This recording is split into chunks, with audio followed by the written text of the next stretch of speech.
Wheelchair Rugby. I don't exactly have the best equipment for something like this, but I made it work. Let's take a look at all the photography at this event. I decided to make it relatively simple this time with the one camera, Nikon Z5 with the 85mm f1.8s. I also used a little bit of the 24-50mm kit lens. The reason I used the Z5 was because it has the dual memory card slots, so I was going to give one card to them and one for myself to make this video. Much easier than a camera with a single card slot like my M6 Mark II cameras, or the M50 at the time. Lighting was not bad, there was a good amount of window light coming in. For this location I was definitely wanting more reach. 7200 probably be the ideal lens. Really depends on location of course. In this situation I did want some close-ups that I was not able to get with 85mm. There were 3 cords set up, pretty busy. It was challenging to get good spots in some situations, but again, making it work is the goal. With the settings, I did set a minimum shutter speed using aperture priority with a maximum ISO of 8000. Didn't want to push it too far. I wanted to make it relatively simple, also getting the proper photos, of course, with action. Sometimes motion blur is good, but in these situations, I want it pretty sharp, pretty detailed, so you want to set that minimum shutter speed.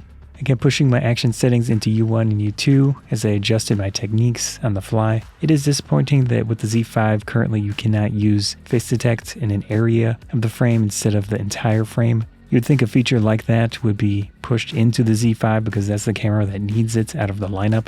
I would not consider it a pro feature, I just consider it a feature to help out the slower processing cameras, in that case the Z5. Nikon, if you're watching this, please push that into the Z5.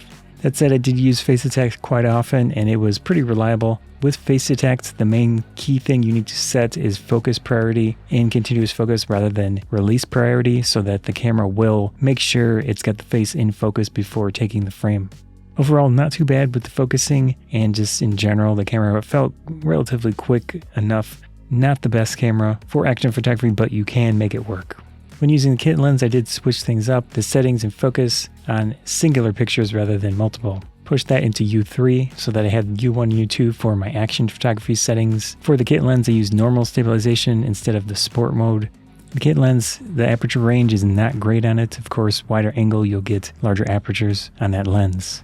I did make the mistake of framing my photos too high for the players. I had to get relatively low in this situation considering what type of sport it is. When you're doing photography, it's a lot of a juggling act of different settings, framing your subject, focusing on positioning. I did eventually adjust that. I reviewed the photos the first day and I noticed some of those quirks with framing. For the second day, I was sitting on the floor a lot of the time. I think that's a good angle for this specific sport.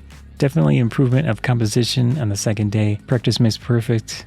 Considerations, the dual card slots helped out a lot. That was the main reason I used this camera. Autofocus, good enough. Depends on your settings, but you can make it work with the Z5 in my opinion. Of course, there are certainly better options out there. Wheelchair rugby photography, it's a very interesting event, interesting sport, a lot of action. It is fun to photograph. Be looking forward to the next time I get that opportunity. Hope you enjoyed this video. Scott Photography Banzai. Thanks.